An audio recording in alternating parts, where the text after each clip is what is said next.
I'm your host, Reem Mohammad Rafi, and this is my YouTube channel, Zamir Universal. I'm on a mission to see how a criminal, how baby killer end up from the attack, horrible attack on the United Nations run school in Gaza, shows the extreme cruelty and so the insensitivity of the Jewish people, and you wonder if they are God's chosen people, they have to be the most unfortunate and the most ugly and the dirtiest people on earth, that they have been herded into the incinerators and gas chambers and killed. And even when you look at their conduct today, you wonder that why she have the chance to exist and why she have any right to exist. And this is the only time when Israel has been cornered, and cornered by its own mistake of a mentally retarded, schizophrenic, megalomaniac Netanyahu. You have given him a third term, and it is the intoxication of power, with all the corruption, with all the things he has taken, the money and the gifts. Instead of the spring or the council or your courts of Israel, who should have summoned him and said, why are you letting the young boys and girls of, and you force them to work in the IDF, and then you have them killed and bring their dead bodies or their cut legs and arms and heads and ears and nose and eyes, bring them all handicapped, either blind or amputated, and given all their crutches all over their life. Most of them are suffering from depression and they don't want to fight, and rightly they don't want to fight, because why fight for what? You have no right to kill another human being, but you have been doing that consistently. This is your fifth or sixth time, and that is most of thing cruelty is upon in your time. So Netanyahu, you listen to me, and listen, if you are listening, listen closely. You are going to be burned in hell and in the deepest pits of hell, and once your skin is all burnt and you cry and scream and yell, and your wife will listen to your cries from your grave, and so would the whole of Israel. It will echo, and with the White House and all those people you are paying money by through EPIC, all those senators, and they are beasts, and allowing a criminal to come and address. I think they all the congressmen and women of United States and the senators, their face should be blackened, dirty, and rotten eggs should be thrown at them, and the tomatoes, and you should be arrested even in the plane. If someone has to come with a jet over you, before you land in any of the American airport, you should be arrested. Let this be a unique arrest, either done by Hamas or by Houthis or by Iran. They are the one who are going to teach, and now you dare them, you attack with your aircrafts, with F-16 or F-30. See the surface-to-air missile and how you returned back. You covered bloody Hamilton. All you can do is you kill babies and you kill helpless and armless. They have no ammunition, and they are not, they are so innocent, the women, the elderly, and then you there execute them, kill them. You've destroyed their hospitals, you destroyed their dispensaries, your bakeries, your colleges, schools. Have you left anything, the roads? You think you can frighten them? Can you ever kill a movement? No one has been able to fight. Has America ever won a war? When it has never won a war before, how on earth you think you are going to win? Now you are surrounded, and neither Houthis are going to take. And believe you me, after this schooling, the whole world, whether they are belong to any religion, they are human and they have a compassion for the innocent babies. They are all going to fight you. Your army doesn't want, and they are tired, but the whole world is after you, and they will come from the north, they will come from the south, they will come from the east, they will come from the air, they come from the sea, and now this is your end. Breathe your last breath and take Biden with you, and take the whole of American Congress and all of American Senate with you, because that's both you are prior states. You are not a normal country, and you must be blacklisted in the United Nations and be sanctioned, and so should be America. I am so glad that Putin has sent his nuclear submarine and ships. It is after Kennedy, this is the again rare occasion that now there was watch for the missiles with the atomic bombs in it, because Putin rightly said, if there is no Russia, as you have sent your arms and your boots and whole of Europe. You will take the whole Europe with you. You're such a bad captain, Bideni, and your supporter, and I call you Bideni, I don't call you Jui. And you are going to lose. You are not going to win. And and Trump is also not going to win. Now, if there isn't a third party, there will be a revolution in the United States of America, and this is the first time, the first crack to break into pieces is going to occur. With you, I think the whole of Israel is going to be eliminated, and this is what the whole world is now praying for you. With these words, I am just to show some evidence of your cruelty and see for yourself whether you have any right to exist. Why should you not be sanctioned? अपनी nuclear submarine और इसके साथ साथ अपने worship रवाना कर दिए। क्या वो अमेरिका को हिट करने जा रहे हैं जब ये सूरत हाल है कि इसराइल में वार्निंग जारी हुई है कि फौज उनकी थक गई है, वो मजीद जंग नहीं लड़ना चाहती। इस सारी डेवलपमेंट समझ, लेकिन सबसे पहले अहम तरीन मामला क्या है? देखिए, हुआ ये है कि इसराइल के F-16 और इसराइल के F-35 ये किसी भी वक्त उड़ाए जा सकते हैं। अब आपकी स्क्रीन पर ये जो मिसाइल चल रहा है, ये असल में हिजबुल्लाह ने पहली दफा ऐसा हुआ है, इसराइल के तैयारे गए थे हिजबुल्लाह के खिलाफ। आपको पता ऑपरेशन के लिए आज के लिए क्या मामला करे हैं, इनके असल में तैयारे गए और उन्होंने जाकर प्लान किया कि हम लिबनान में हमला करेंगे। जैसे ही वो लिबनान में हुए, उन्होंने साउंड बैरियर किया, तो उसके बाद वहां से इन पर मिसाइल दागे गए। अब जैसे मिसाइल दागे गए, वो मिसाइल देखते ही ये फौरी तौर पर इनके जो प्लेन्स थे वहां से भाग गए। ये पहली मर्तबा ऐसा हुआ है कि इसराइल के ऊपर इस तरह के मिसाइल मारे गए हैं। और सैयद 2 मिसाइल जो है, ये असल में ईरान का मिसाइल है। अब आप सोच लें कि ये मीडियम रेंज का जो मिसाइल है, इसकी तकरीबन 65 से 100 किलोमीटर की रेंज है और जो इंटरसेप्शन करने का आल्टीट्यूड है वो तकरीबन 30 किलोमीटर है। अब ये अमेरिका का एक मिसाइल था और वो ईरान के हाथ में लगा कहीं से, और उन्होंने उसकी रिवर्स इंजीनियरिंग की और ये मिसाइल बना दिया। अब जो इसराइल के तैयारे जंग के लिए उतर रहे हैं लेबनान के खिलाफ, हिजबुल्लाह के खिलाफ, उनके लिए इतनी अलार्मिंग सिचुएशन है, इतनी खतरनाक सूरत हाल है कि अब असल में ये हमास नहीं है, ये आप समझ लें। हिजबुल्लाह के पास मिसाइल है, उन्होंने मिसाइल इन पर मारे और ये भाग गए यहाँ से। अब आप सोचिए, अगर आप चंद सेकंड और रहेंगे उनकी फिजा के अंदर, तो आपके जो तैयारे हैं वो उड़ा देंगे। अब वहां से अगर आप मिसाइल मारने की कोशिश करेंगे तो जाहिर सी बात है उन्होंने तो बारिश कर देनी है मिसाइलों की। सो इस सारी सूरत हाल में अब इसराइल के लिए सबसे बड़ा झटका ये लगा है कि उसका जो एयर ऑपरेशन थे वो हिजबुल्लाह के जो एडवांस एयर डिफेंस सिस्टम है, एक तो उसकी वजह से किसी सूरत कामयाब नहीं हो सकते। पहले वो एयरक्राफ्ट लेकर जाते थे बगैर रिस्क के और जाकर वहां पर हमले कर आते थे, अब ये मामला नहीं हो सकता।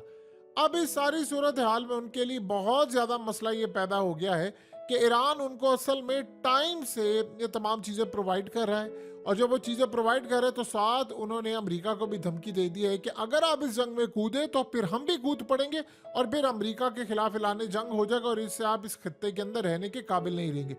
ये सबसे बड़ी डेवलपमेंट ये है कि अब इजराइल का F-35 अगर आता है या F-16 आते हैं तो वो तबाह हो जाएंगे और वो गालिबन हिजबुल्लाह के हाथ में लग जाएंगे।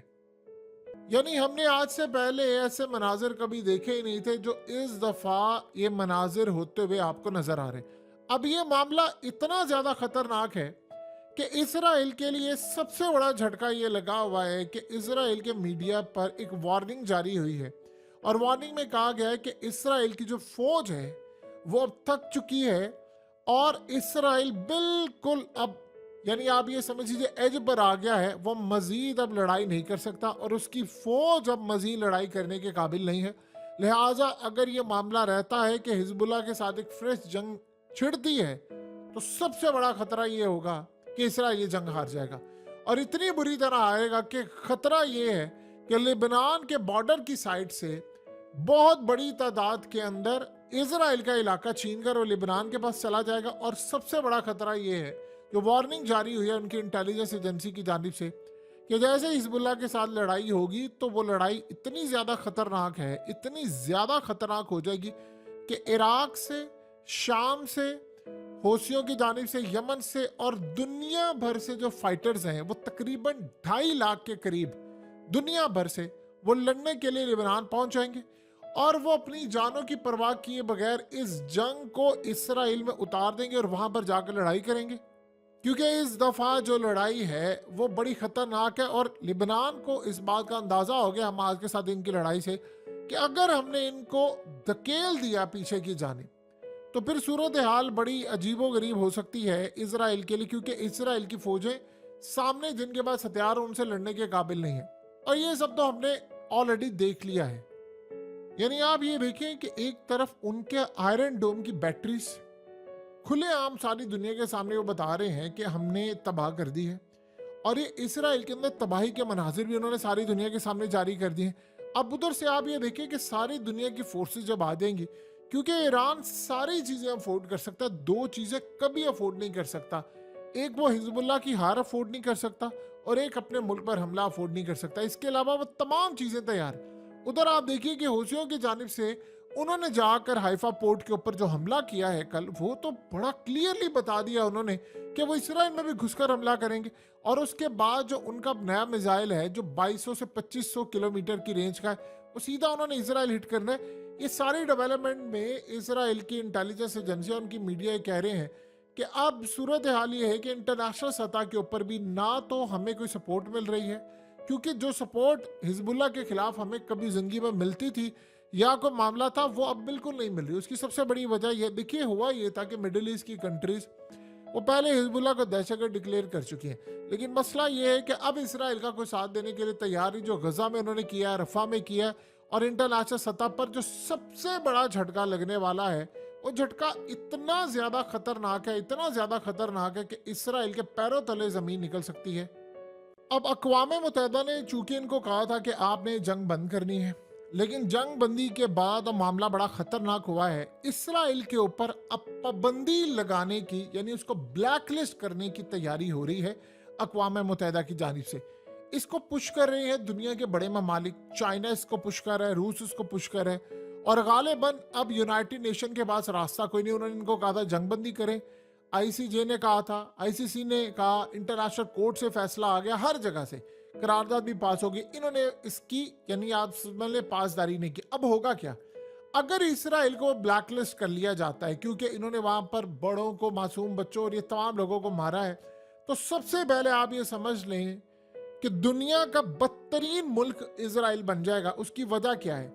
ब्लैक लिस्ट का मतलब ये है कि फौरी तौर पर आप पर लगती हैं इकोनॉमिक सैंक्शंस, और इकोनॉमिक सैंक्शंस का मतलब ये है कि बहुत सारे ममालिक को कहा जाएगा कि वो कोई किसी तरह का हथियार इसराइल को नहीं बेच सकते। अगर वो बेचेंगे तो फिर याद रखिएगा इसराइल के लिए झटका होगा, और इतना बड़ा झटका होगा कि वो मुल्क भी साथ इसराइल के डूब जाएगा। ना तो आप हथियार बेच सकते हैं, ना डिफेंस के हवाले से, ना टेक्नोलॉजी दे सकते हैं। और फिर इस सारी सूरत हाल में याद रखिएगा इसराइल सारी दुनिया के ऊपर डिपेंड करता है हथियार के लिए, टेक्नोलॉजी और बहुत सारी चीज़ों के लिए। जब पाबंदियां लगना शुरू हो जाएंगी तो बैंकिंग सेक्टर पर भी पाबंदियां लगेंगी, करेंसी उसकी क्रैश हो जाएगी। आपने देखा नहीं पाबंदियां रूस पर लगी हैं, क्या हाल है? आपने देखा नहीं पाबंदियां जो ईरान पर लगी हुई हैं? यानी पाकिस्तान की सूरत हाल ये है कि वैसे हमारे यहाँ से 2 नंबर और स्मगल होकर तेल इतना आ रहा है, इतना आ रहा है, इतना आ रहा है कि 50 रुपए लीटर वहां से आ रहा है, आवाम को नहीं मिल रहा। लेकिन ऑफिशियली नाम उनसे तेल ले सकते हैं ना गैस ले सकते हैं, 2 नंबर तरीके से आ रहा है और वो माफिया बैठकर पैसे खा रहा है, लेकिन ऑफिशियली फायदा नहीं होता। तो इसका सबसे ज्यादा नुकसान होता है अवाम को। सो अब इसराइल पर जो झटका लगने जा रहा है सबसे बड़ा, कि अगर उसको ब्लैकलिस्ट कर लिया जाता है तो कोई मुल्क उनको दे नहीं सकता, उनसे ट्रेड नहीं कर सकता, ना इंपोर्ट कर सकता है, और बहुत सारी चीजें आप उनको एक्सपोर्ट भी नहीं कर सकते, जैसे ईरान। अब इसके बाद सबसे बड़ा मसला ये होगा कि इसराइल के खिलाफ ह्यूमन राइट्स की यानी वायलेशन का सबसे बड़ा जो केस है वो लगेगा, और इसमें इसराइल के ऊपर पाबंदियां और इनका बायकॉट और बहुत सारी चीजें बड़े ममालिक को कह दिया जाएगा कि आप इनसे ताल्लुकात नहीं रख सकते ट्रेड के हवाले से। तो इसराइल की इकोनॉमी का जो हाल इस वक्त हो रहा है, तो आप बताएं जिस मुल्क पर पाबंदी लगे सबसे पहले उसके पासपोर्ट की वैल्यू डाउन होती है। उसके पासपोर्ट का मामला ये होता है कि उनको फ्री ट्रैवल होता है, वीजा फ्री कंट्रीज वो बंद होता है, बहुत सारे ममालिक अपने सफीर विड्रॉ कर लेते हैं। और सबसे बड़ी बात जो सबसे अहम है और इसका कोई जोड़ नहीं है, वो ये है कि वहां से इन्वेस्टर भाग जाता है। अब इसराइल में मसला ये है कि 90 लाख में से 15 लाख लोग वैसे ही निकले हुए हैं, अब रह गए 75 लाख लोग, और 75 लाख लोगों में से भी उन्होंने भाग जाना है। तो आप जब रह जाएंगे थोड़े से ही, तो आपने मुल्क क्या चलाना है। अब आप ये देखेंगे उसके बाद सबसे बड़ी अजीबोगरीब सूरत हाल ये होती है कि अगर आप ब्लैकलिस्ट होना शुरू हो जाते हैं तो फिर उसके बाद इंटरनेशनल रिलेशंस, स्टेबिलिटी, लीगल जो स्टैंडिंग होती है और सियासत का जो मामला होता है उसमें ग्रुप बंदी इतनी ज़्यादा होती है कि अंदर से ही लड़ाइयाँ शुरू हो जाती हैं। और इस सारे सिनेरियो में लोग अपना बोरिया बिस्तर उठाते हैं और वहाँ से चले चलते हैं और वो कहते हैं कि हमारा अब रहने का यहाँ सिलसिला नहीं है। यानी आप अंदाजा कर लें कि इसराइल में गुफ्तगू हो रही है जी हम गजा को पूरे का पूरा ले लेंगे, वहां बना लेंगे, फलाना करेंगे। ये इतना आसान मामला नहीं था जितना ये लोग सोच रहे थे। और इसी वजह से इनको इतना बड़ा झटका लगा है, इतना बड़ा झटका लगा है कि अमेरिका भी अब इनको नहीं बचा पाएगा। यानी आप सोच लें फिर उस पर भी पाबंदियां आयद हो जाएंगी कि आप इनको हथियार नहीं, जैसे अभी अमेरिका से वो मांग रहे हैं ना। आप ये देखें कि अब यूरोप की कई कंट्रीज ने आहिस्ता आहिस्ता इनको हथियार और चीज़ें देना बंद कर दी है, कुछ प्रोडक्ट्स वो नहीं दे रहे। अब ये जब मामला हो रहा है तो अमेरिका के लिए झटके एक के बाद एक है। कल प्यूटन ने ये बात कही थी, उसने कहा कि दुनिया में ये समझते हैं कि हिरोशिमा नागासाकी पर अमेरिका ने एटमी हमला किया था तो 20 किलो टन था, हमारे पास 70 किलो टन है। हम अब जितने अमेरिका के दुश्मन हैं इन सबको हथियार, मिसाइल, टेक्नोलॉजी सब देने जा रहे हैं। अब ये सूरत हाल हुई है तो उन्होंने अपने वॉरशिप, अपनी न्यूक्लियर सबमरीन, ये तमाम की तमाम चीजें अमेरिका के समंदरों में रवाना कर दी है। यानी आप सोच लें कि कभी आपने ये चीज सोची थी कि अमेरिका के जहां पर अड्डे होंगे, जहां पर चीजें होंगी, आप अंदाजा करें कि क्यूबा वो अमेरिका के यानी समंदरों से तकरीबन थोड़ा सा दूर है। अब आप सोचें 150 किलोमीटर दूर तक हो और रूस के वॉरशिप, न्यूक्लियर सबमरीन और ये तमाम चीजें वहां पर पहुंच जाए, तो आप बताएं कि अमेरिका क्या करेगा। अब पहली दफा ऐसा हुआ है कि अमेरिका के समंदरों में रूस ने अपने वॉरशिप और अपनी चीजें उतार दी हैं और पैगाम ये दिया है कि तुम यूक्रेन या ब्लैक सी इधर आने की जो हरकत कर रहे हो, हम यहां से बैठकर तुम पर हमला करेंगे। और इस दफा रूस ने ओपनली बात की है कि अमेरिका के जितने दुश्मन हैं हम सबको हथियार, मिसाइल, टेक्नोलॉजी हर तरह से सपोर्ट करेंगे कि अमेरिका के खिलाफ खड़े हो जाए। अमेरिका को इस बात का भी अंदाजा किसी जरा नहीं हो पा रहा है कि मैं ये जंग ऑलरेडी हार चुका हूं। कौन सी अमेरिका ने जंग जीती है दुनिया में सिवाय वजीर आजमों को निकालने के, हुकूमतें गिराने के, जंगें बर्पा करने की, और वो सारी जंगें हारी है इन्होंने। अमेरिका ने बता दे कौन सी, क्या वियतनाम की जीती है, क्या अफगानिस्तान की जीती है, क्या ये अब जंग जीत रहे हैं? वो कभी भी जंग नहीं जीतते। वो सिर्फ जाते हैं, तबाही करते हैं और उस दौरान वो चोरी करते हैं, माल बनाते हैं और निकल आते हैं। सो अब जो सूरत हाल पैदा हो रही है वो रूस तैयार बैठा हुआ है। अगर उन्होंने कहा, पीटर ने बात बिल्कुल ठीक की, उसने कहा कि अगर कोई ये समझ रहा है कि हमारी पॉलिसी में न्यूक्लियर डॉक्ट्राइन नहीं है तो भूल है। अब सबसे बड़ा मसला ये है कि अमेरिका और उसके इत्तेहादी, अमेरिका ने इसराइल को बचाने के लिए सारी दुनिया दांव पर लगा दी। इस वक्त सारा वर्ल्ड सबसे ज्यादा जो इस तरह का शिकार है वो इसराइल की जंग के हवाले से है। तो आपको क्या लगता है कि हिजबुल्लाह को इसराइल डायरेक्टली नहीं देगा? क्या ईरान को हथियार नहीं देगा या उनको टेक्नोलॉजी चीजें नहीं देगा? उनको पता है। प्रॉब्लम ये है कि ये सारे समझ रहे हैं कि हम उन पर लगा लेंगे पाबंदियां। देखिए वो पाबंदियों वाले दौर खत्म हो गए। पाबंदियां अगर कुछ बिगाड़ सकती तो ईरान का बिगाड़ देती। आज इसराइल की जो तैयारे हैं F-16, वो गए ईरान की हदूद में, उन्होंने मिसाइल मार दिए तो वो वहां से भागे। तो बताएं बाकी क्या सूरत हाल है। अब आप सोचें कि F-16 ये तमाम, अभी ये जो हौसियों ने जो ड्रोन्स गिराए हैं वो ड्रोन्स उन्होंने काम पर दिए, वो ईरान को दे दिए, उसकी रिवर्स इंजीनियरिंग हो रही है और वो आगे चाइना भी जा रहे हैं वो टेक्नोलॉजी। और वो याद रखिएगा वो लोअर वर्जन नहीं है, वो एडवांस वर्जन था जो इसराइल को यानी चाहिए था कि अमेरिका उसकी हिफाजत करता, उसकी एयरफोर्स इस्तेमाल करती है, उसकी नेवी इस्तेमाल करती है, ये वो तमाम चीजें हैं। सो अगर ओवरऑल हम सारी सूरत हाल देखें तो पहली दफा इसराइल के ऊपर मिसाइल दागे जा रहे हैं और इसराइल ज्यादा देर इसको बर्दाश्त नहीं कर सकता।